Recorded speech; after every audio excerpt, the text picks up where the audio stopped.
All right. Sometimes that's how you know this is live and there's no editing, kids. As you're like, yeah, well, maybe you should. When I get to be a bigger E-list celebrity, then yes, you'll get editing. Till then, you gotta put up with what's going on here. It's okay. I know I'm full of it, but I got one thing to say. Continually fueled by coffee. Maybe this is best that it was a part 2 anyway, because I know sometimes my videos get long. But I don't mind long videos as long as I've got time to watch them. There's certain people in the vinyl community that I love watching their videos. I don't care if they're 2 hours long. Seriously, I don't. I'll just watch them in little bite-sized pieces, though. Okay, so I tried. I had to answer the door. It's okay though. It was half worth it. She was cute. Anyways, so it wasn't for me though, but still. So okay, back to everything else. This is, like I said, this is now going to be part 2 of episode 34, just for all you people keeping tabs and scorecards. All right, so we talked about so far going to gigs, after gigs, merch, fan clubs, relatives of that are maybe in bands, stuff like that. What's some other possible ways? Okay, here's one that has worked for me in the past. All right, if you can get to a concert, that's beautiful. If you can't, though, you can't get to everything. I've realized that over the years too. You can't be everywhere as much as you'd like. So a few years ago, I worked a job that was really kind of half hard for me to get out and have days off. But there was some benefit shows that went on for a couple years in a row for this homeless shelter type, food kitchen thing, okay?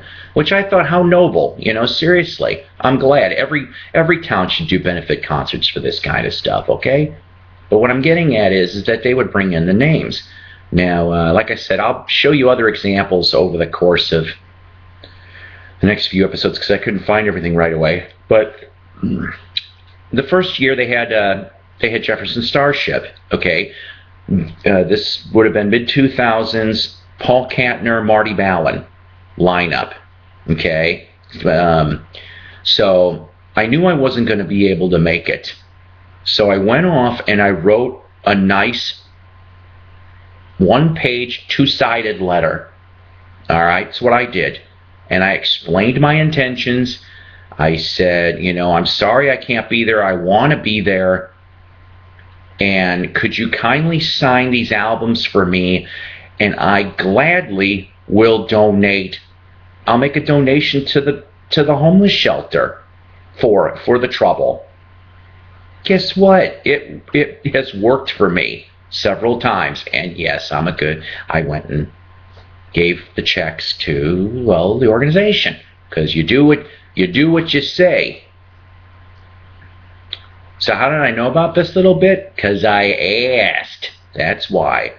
So I have a beautiful signed album, which I'll show you when I can find it, of Jefferson Starship for the album Spitfire. But the next year, and now it turns out that he's a regular visitor. He's shown up several times over the last few years. The following year, they ended up getting Rick Emmett from Triumph. Oh, I love Triumph. I do. Get back together with them, Rick. I'd like at least one more album. Is it possible? I don't know. I know they got back together in 2010, but I'd like to see him do it again. So I truthfully did the same thing. I not only was I nice and did the same letter and everything, but I also put little post-it notes because I added a couple extra albums to sign for friends, so I could give to friends. And I made the check a little bigger, and I got myself here a nice copy of Rick Emmett signed Triumph on the good old Thunder 7 album. I like this cover. I've always have. But Rick signed this for me. Really, I'm told he's really, really nice. A friend of mine actually got to see him. Okay, Here's another one. Oh, this is obviously also important. You check your local newspapers, okay? Daily, if you can get away with it, okay? Read them, especially your local section. Why? Well, because this next one, I wouldn't have known anything about this one if it wasn't for me checking the local paper and then checking my local library for this little piece here. Which there was a byproduct, which I'll tell you about in a second here too. But June's Black History Month, if I remember correctly. And so I also knew some of the people at the library. They were able to give me a little bit more info on this. I had the extreme pleasure of getting a twofer on this one. They brought in an event that Al Bell, the former president of Stax Records, okay, and 50 singing legend Lloyd Price. And I'm like, what? And it was free, and it was in the library, in the big meeting room. And I'm going, oh, I have got to show up for this one. Now, I got to post. I do have a picture of me and Al Bell. And I also have a picture of me and Lloyd Price. The picture on that is on Facebook. The Al Bell one I have to put on Facebook. I still have it on my Yahoo. It's an old one. But that's how I got, pardon the glare, it's how I got Lloyd Price's autograph. And as an added bonus for my own self, I found an old Lloyd Price single with an ABC Paramount sleeve. Yeah. Found this at a resale shop the week of, and I'm going, oh, how perfect. So, and I got those really nice examples. Now, when I was there, I met somebody that, me and her, we got chummy. We really did. And her name is Pearl. That's what she goes by, okay? She worked for the sponsor of this show at the time. But me and her started talking, and she signed her mixtape. Yeah, that's right. Watch for her if you like newer type music, because she's going to be going places. I know. She's gotten there. She's very huge in the Atlanta, Georgia area now. Okay? She shows up in a lot of places over there, and she's been on covers of magazines and things, but her name is Pearl. So, like I said, we've discussed a lot of stuff. So book signings, that's another one too. Okay? At your bookstores. But I'm going to tell you something. When it comes to book signings and bookstores, it's very, very rare that you're going to get anything other than the book signed. The security at book signings is very tight. And in fact, yeah, I tried to meet Gladys Knight, for example, in the 90s. She was doing a book signing. Gladys was sweet. I got to wave at her, and talked, and maybe I said 2 sentences to her, because she wanted to know why I was on the outside of the line, because she didn't have anybody there. Very few people went into this line. It was the big-ass beefy security guard that was keeping me from meeting her. Yeah. And this was a regular venue I liked to be at, and I really didn't want to get thrown out by the big beefy security guard, but Gladys was very apologetic, and I give her points for that one. But so for, if you're going to try to get extra items, I would say, honestly, if you know the bookstore venue, just wait till after. Or, excuse me, I have sometimes gone back in the line, but at the back, like you get your book signed, and then go back if you've got the time to the back of the line, because by that time everybody has hopefully had their books signed, and if he still has time, then guess what? Maybe they'll sign the spare items to you. Okay. All right. What else? Here's another one. New CDs come out from a particular artist, and on their website, they're offering signed copies at no extra charge. That's right, no extra charge. So I plunked down my 15 and got a nice new signed B.J. Thomas. He's still making. This is a good album. Like I said, it's called The Living Room Sessions. On here, for example, he sings with other people: Vince Gill, Kev Moe, Richard Marx. Etta Britt is a new up-and-comer. Lyle Lovett. Really good stuff. Seriously, if you like his music, get this. You will be very pleased.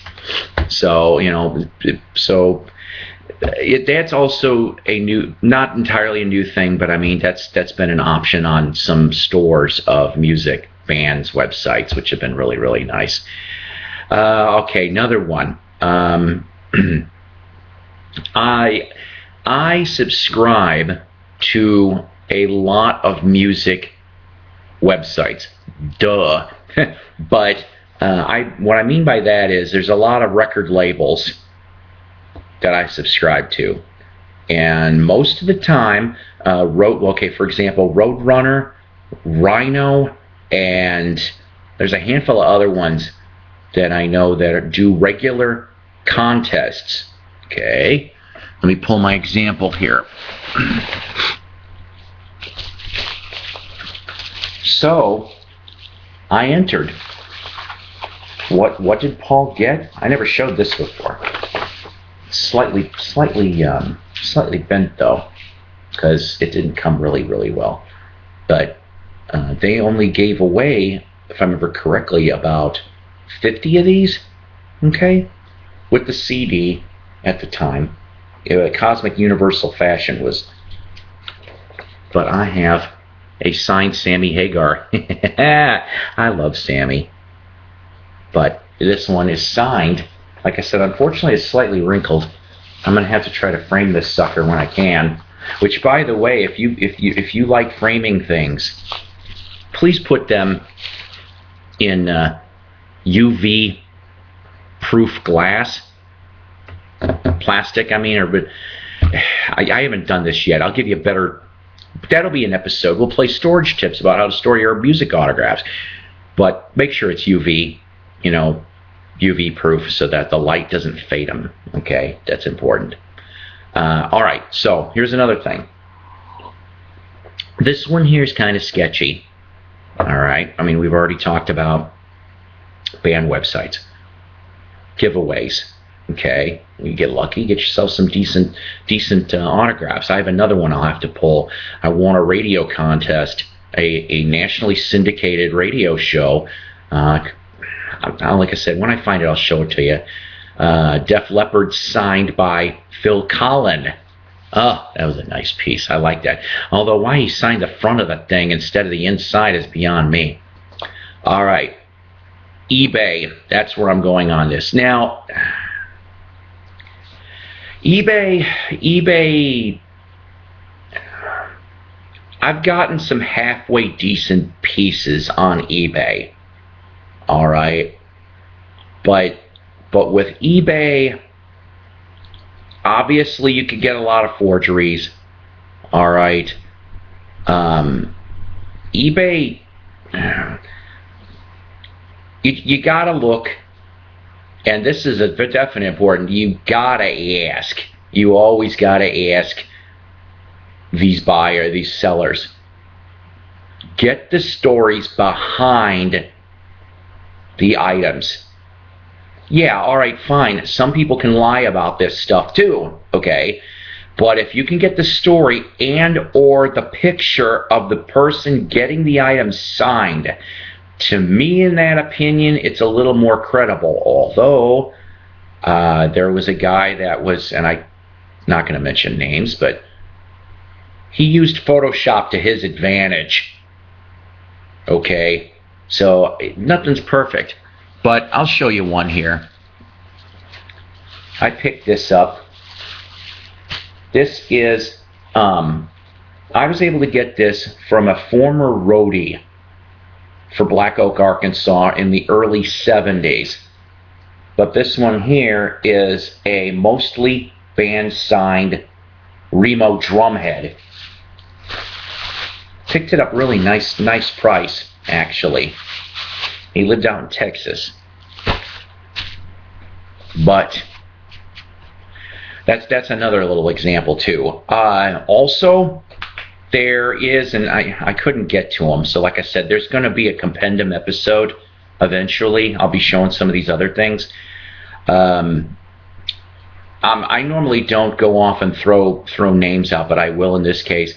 Autograph Magazine, okay, they used to have actual print magazines. They don't do that anymore. There was some distribution issues mixed with, well, I don't know, the price. Well, the costs of, magazine costs are a little ridiculous nowadays. So they went to online only, okay? So go type in Google Autograph Magazine. You will find their website. They also have live chat forums. Now, why am I bringing this up to you? Very simple, because if there's a particular band that you're looking for, or that you want to know addresses to send stuff to, all right, that is the way to do it.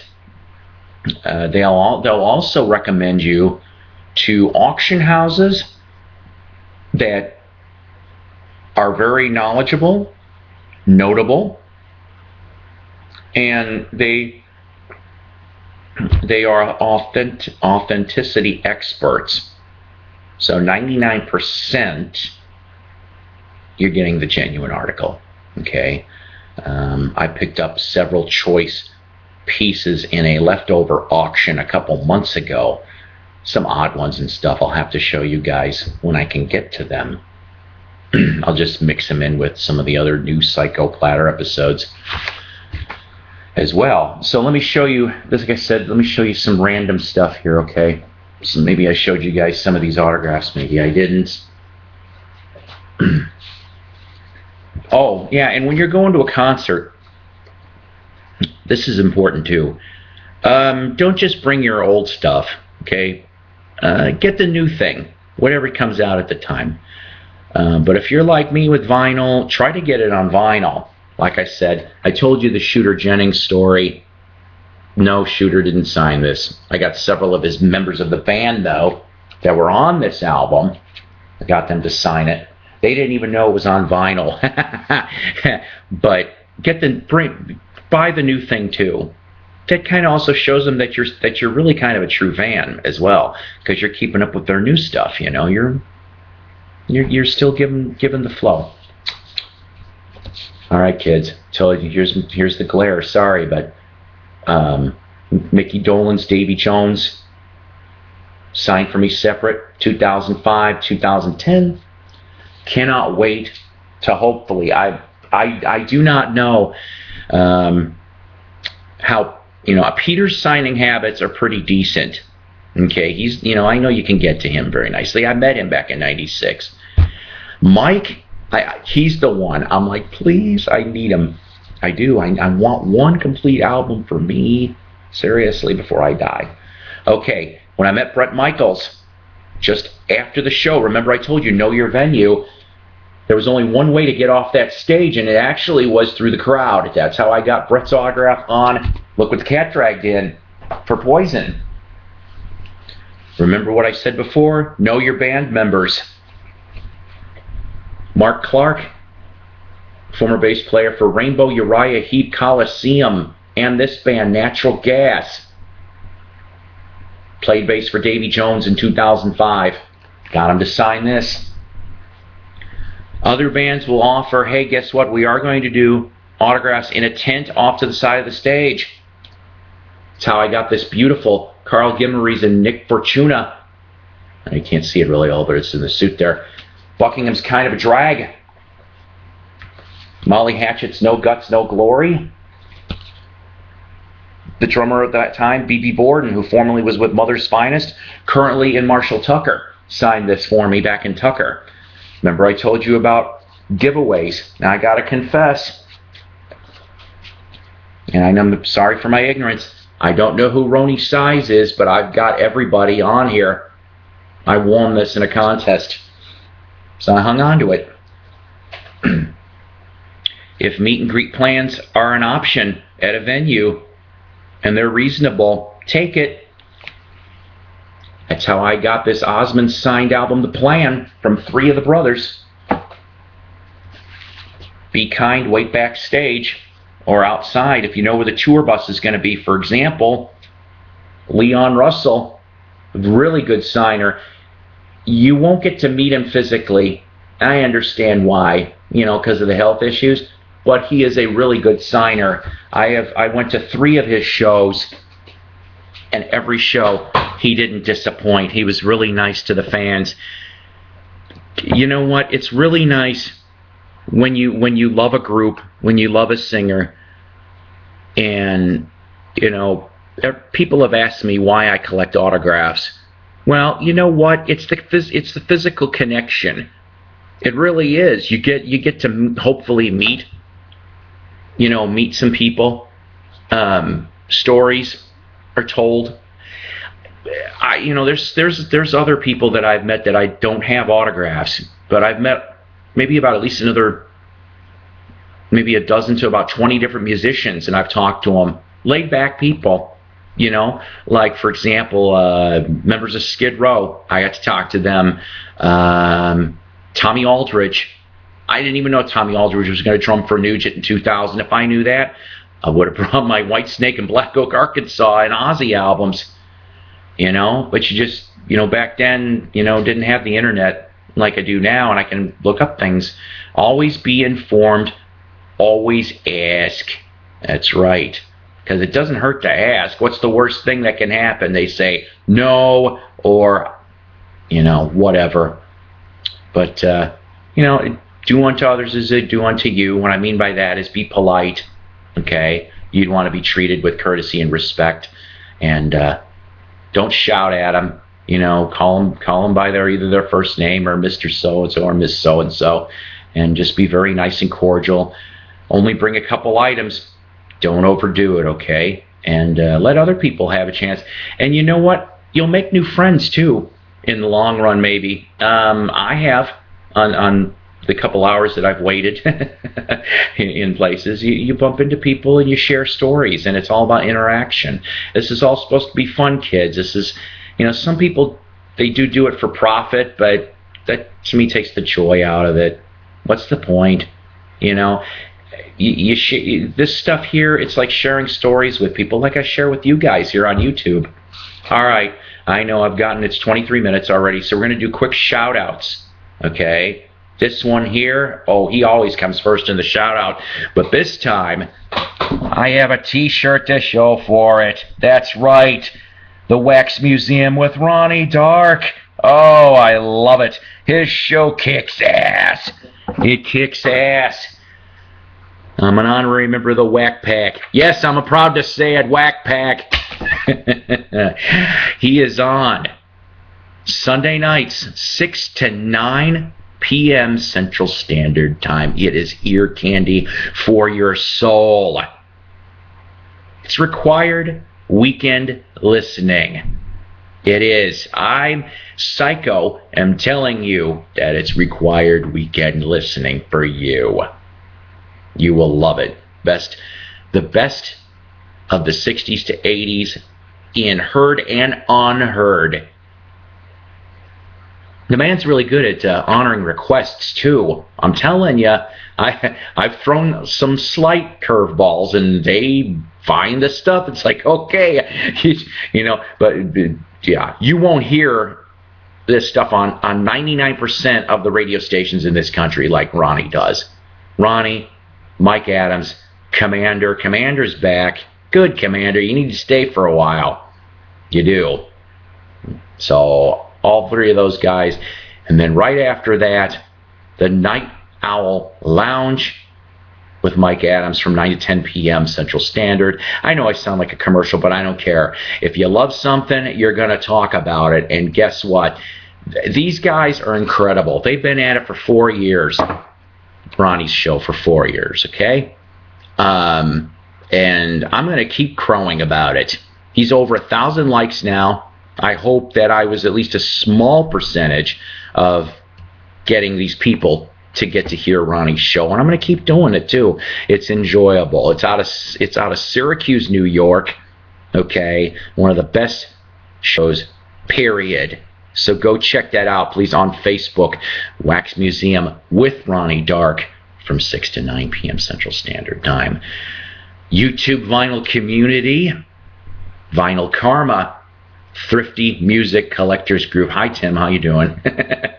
And others that, unfortunately, I am just really screwed up here right now.